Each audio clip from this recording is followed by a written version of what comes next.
Watch me fall as I fight my addictions.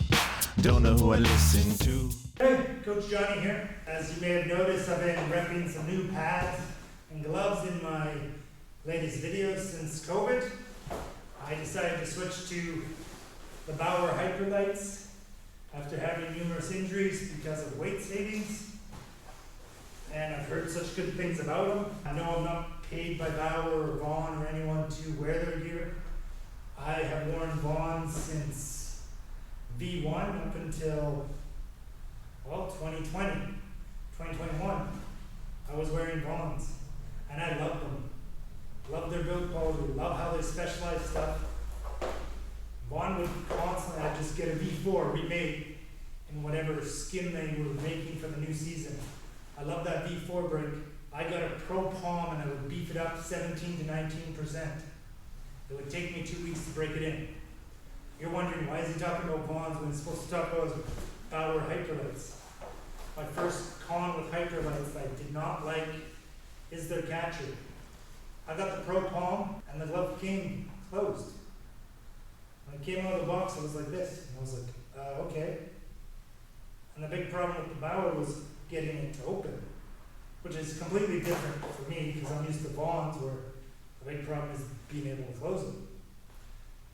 But my gripe with the Bauer Hyperlite glove is with a Pro Palm, without adding the extra foam, almost like a 3DO foam kind of thing, is there's not enough padding in this palm for what I play.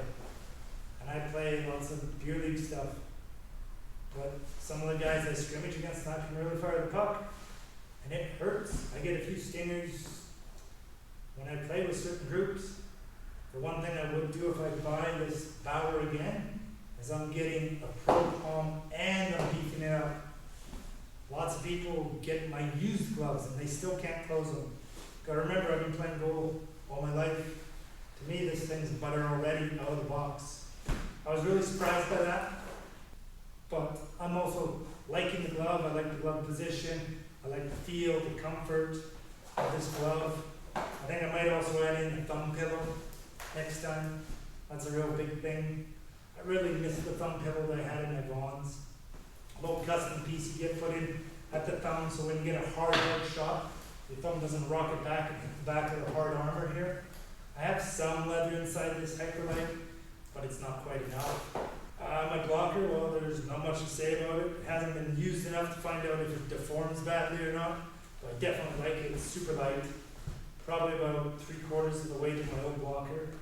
This pads and gloves weigh like less than just my old Vaughn pads did. These Bauer Hyperlites are very stiff. I love that about them. It took me a little bit to get used to the rebounds that were really far out. Whereas the Vaughn's, I could really control my rebounds a little differently.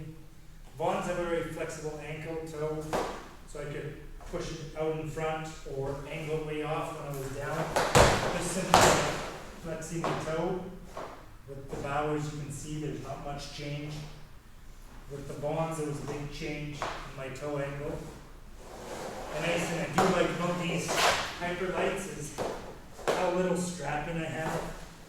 If you look here, I have a knee strap, this thigh strap just basically to hold this guard in place. And then I have elastic toe ties. First time using elastic toe ties, they're not bad. I'm still kind of partial to the skate lace, but when I was setting these up with the skate lace, the pad would not return in proper position. I found I needed elastic toe ties, because when I would go down, the pad would stay here. It wouldn't reset for me. I found the bungee cord just helped with that. The plus side of these things has really been the weight savings and the sliding that they do.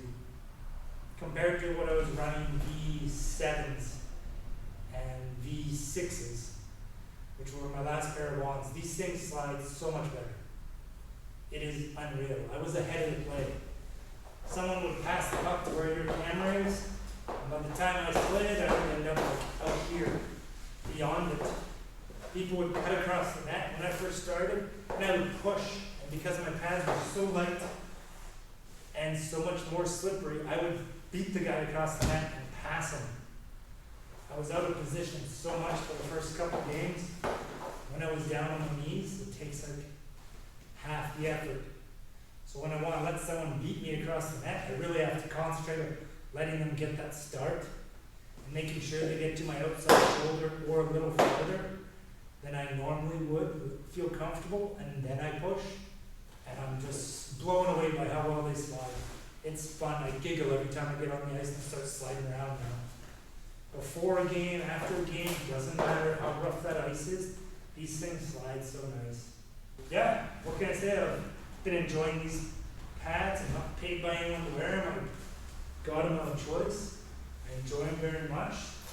I am running extra large and extra stiff, or maybe just a step below extra stiff. I can't remember. I'm not bending. I don't put weight on them. I always lay them flat. I also got the solid connected knee block, which I have found very good. Some people complain about how hard it is to land on. I am running a Warrior knee pad underneath, which is very soft, and I haven't had a problem yet.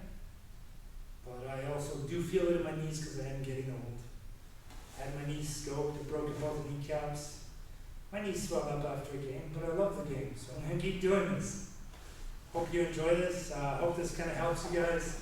I'm sure it's one of 10 million different reviews of these Hyperlites, so there's a lot of hype for the Hyperlites. Bauer, keep up the good work. And I hear Vaughn has matched or surpassed you.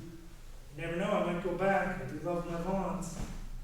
Thanks for watching this Coach Johnny video. Hope you enjoyed it. Hope you found it useful. Hope you enjoyed this whole channel. Thanks for watching. Thanks so much. See you again soon.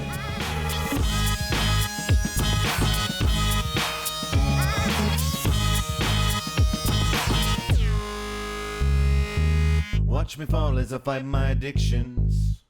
Don't know who I listen to.